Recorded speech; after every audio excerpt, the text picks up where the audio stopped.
Philippe Dargère est un praticien de santé naturopathe depuis 1976. Il a été choisi par Pierre-Valentin Marchessault, biologiste, père fondateur de la naturopathie en France, pour le succéder à la tête de l'AISH, Académie internationale des sciences de l'homme. En 1992, il reprend cette école sous le nom de École Marchessault, qui a fonctionné jusqu'en 1997 avec Colette Marchessault, puis à partir de septembre 1998, il la dirigera sous l'enseigne Philippe Dargère Univers. Il est aussi président de la Fédération européenne de naturopathie vitaliste, créée dans les années 50, sous le nom de Fédération internationale de naturopathie. Cette fédération est agréée par la Fédération mondiale de naturopathie. Citée de façon négative dans les rapports 2005, 2006 et 2007 de la Miviludes, la naturopathie est pourtant répertoriée par l'OMS comme médecine traditionnelle. Philippe Dargère partage son témoignage et sa perception du climat de peur institutionnalisé par la chasse aux sectes, qui touche désormais l'ensemble des pratiques de santé alternatives. Il faut savoir que Marchessault, qui a amené la naturopathie en France en 1935, a subi 7 procès de son vivant. C'est-à-dire qu'il y avait des choses qu'il ne fallait pas dire et certainement des professions protégées, en l'occurrence celle de la maladie. Donc Marchessault, s'occupant de la santé, a amené énormément de revitalisants, puisqu'il a été le fondateur de grosses entreprises de produits diététiques. Et ils étaient perçus que là, il touchait quelque chose d'important. Donc ça lui a valu des procès et nous-mêmes, lorsque nous avons pris avec mon épouse l'école Marchessault en 92, nous avons subi énormément de contrôle et de pression. Ça nous a fait prendre conscience qu'il y avait une discrimination par rapport à toutes ces techniques de santé, de vitalité, de bien-être et de spiritualité. Donc nous subissons bien sûr à l'heure actuelle les pressions du corps médical, de la société, parce que nous ne voulons pas marcher dans les rangs, nous ne voulons pas être des moutons. Nous avons subi en 85 ou 6 un contrôle qui a duré 13 ans. Pour s'entendre dire au bout des 13 années de contrôle que nous avions raison. Donc seulement, entre-temps, ça nous a coûté énormément d'énergie, énormément de soucis psychologiques et énormément d'argent que l'on n'avait pas forcément. La pression administrative est assez lourde et c'est vrai qu'il faut être bien ancré dans ses convictions pour ne pas trop la subir. Et j'ai eu cette chance, avec des parents d'avant-garde, d'apprendre à ne plus avoir peur. Mes parents ont déjà subi des contrôles dans les années 50, dans les années 60. Toujours, ils ont défendu leurs convictions. C'est ce qui nous a fait prendre conscience de cette authenticité. Donc j'ai appris à travers leur peur à ne plus avoir peur. Donc cette pression ne m'affecte pas beaucoup.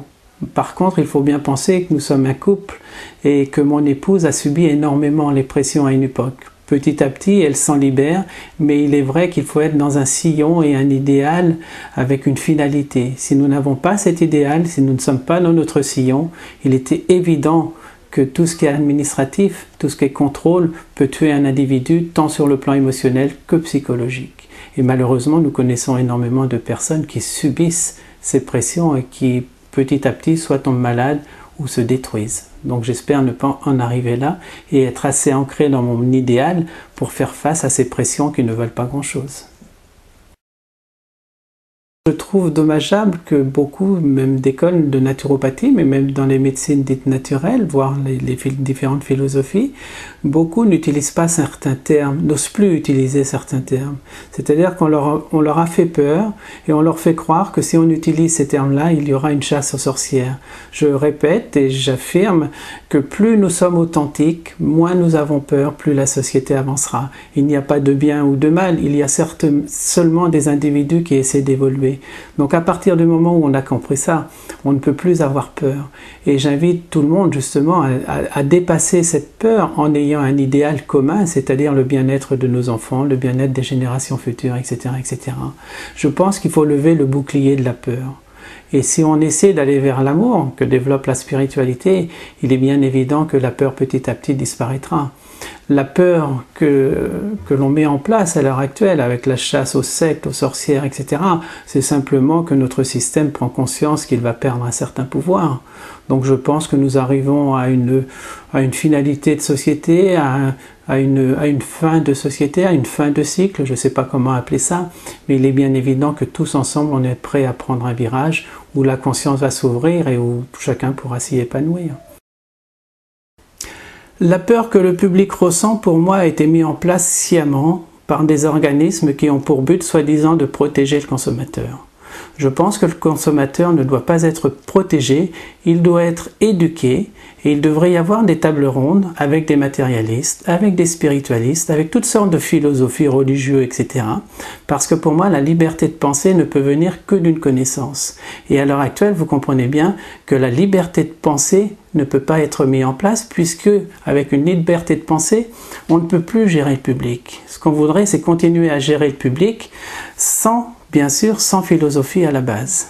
Donc toujours, à chaque fois qu'il y aura une philosophie, automatiquement on fera peur au public. Lorsque je regarde des émissions qui traitent justement, qui parlent un petit peu des médecines douces, voire des mouvements des spiritualistes, on se rend compte très rapidement que c'est manipulé. Déjà à l'époque de Marchesso, dans les années 60, il a fait plusieurs émissions, donc à l'époque c'était pas du direct, et on s'apercevait que quand l'émission passait au grand public, eh bien sa pensée était complètement inversée. Donc c'est vrai qu'on a critiqué à une époque énormément Marchesso, mais ça m'a fait prendre conscience qu'on était déjà téléguidé dans les années 60. Donc je pense que comme les médias se sont développés, eh bien la mécanique s'est empirée. Et je pense sincèrement que tout ce qui passe malheureusement aux médias est plus souvent de la désinformation que de l'information. Mais là aussi, il faut avoir un minimum de conscience et de jugement pour savoir lire entre les lignes. Le travail que nous faisons tous ensemble, tous les mouvements dits marginaux, dits sectaires, qui je répète pour moi ça ne veut pas dire grand-chose, eh bien je pense sincèrement que si les médias étaient un peu de notre côté, la société changerait très rapidement. Je pense sincèrement que la conscience est prête, seulement il faudrait que les médias puissent faire leur rôle correct de médiateur. C'est-à-dire qu'on peut avoir un son de cloche, mais il faudrait aussi l'antithèse. Et les médias, pour l'instant, sont trop esclaves des mondialistes et de nos gouvernants. Donc il est temps absolument que le peuple prenne sa destinée en main. Et le travail que nous faisons de fond, eh bien pour moi, est quelque chose qui est en route et qu'on ne pourra pas arrêter. Que ce soit la naturopathie ou tous les autres mouvements, dits spirituels. C'est au public de voir ce qui lui convient. Il faut arrêter, sous couvert de le protéger, de faire des luttes anti-sectes, de vouloir protéger le consommateur en mettant en prison le petit épicier, alors qu'on laisse les grands groupes, qui sont apatrides, faire n'importe quoi. C'est une affaire d'éducation. Il faut éduquer le public sans vouloir le convaincre, et c'est au public, en tant que personne consciente, de choisir sa vérité. Et à partir du moment où la conscience est là, la vérité se met en place, si une vérité existe. À l'heure actuelle, sur Internet, on voit énormément de sites apparaître concernant les médecines naturelles, concernant les différents mouvements dits spirituels, etc. Tout le monde affirmant bien évidemment que derrière, il n'y a aucune secte. Je le répète, pour moi, il n'y a aucune secte nulle part. La plus grosse secte est celle qui veut garder le pouvoir. Donc à nous, public, de voir qui veut garder le pouvoir. La connaissance, la philosophie, le bien-être appartient à tout le monde. Donc ça ne peut pas faire partie d'une secte. Et tous ces mouvements et tous ces sites que nous voyons à l'heure actuelle n'ont même pas à se défendre d'appartenir ou non à une secte. Jamais je ne me suis défendu d'appartenir à une secte. Je ne crois pas non plus que tous ces mouvements de médecine naturelle, de spiritualité appartiennent à des sectes. Nous voulons simplement un peu de bonheur, un peu de bien-être physiologique, un peu de santé pour nos enfants et beaucoup d'amour. Donc si c'est l'amour, c'est la spiritualité, alors je suis complètement spiritualiste. Et j'ose le revendiquer haut et fort. La société, si elle change un jour, ou si on a envie qu'elle change, eh bien commence par soi-même. C'est-à-dire que toutes les cellules de la société doivent être à peu près saines, à peu près pensantes et surtout très tolérantes. À partir du moment où on aura tous envie d'avancer sur le même chemin, sur ce même idéal, eh bien la société changera d'elle-même. Par rapport à la démarche du CICNS, je pense qu'il correspond à notre époque, à une prise de conscience collective, et je pense qu'il est bien que des associations comme ça apparaissent, et j'espère qu'il y en aura de plus en plus, pour petit à petit humaniser notre société et faire en sorte que tous les mouvements dits marginaux, dits sectaires, dits de déviance sectaire, puissent s'unir pour petit à petit faire une force dans notre société.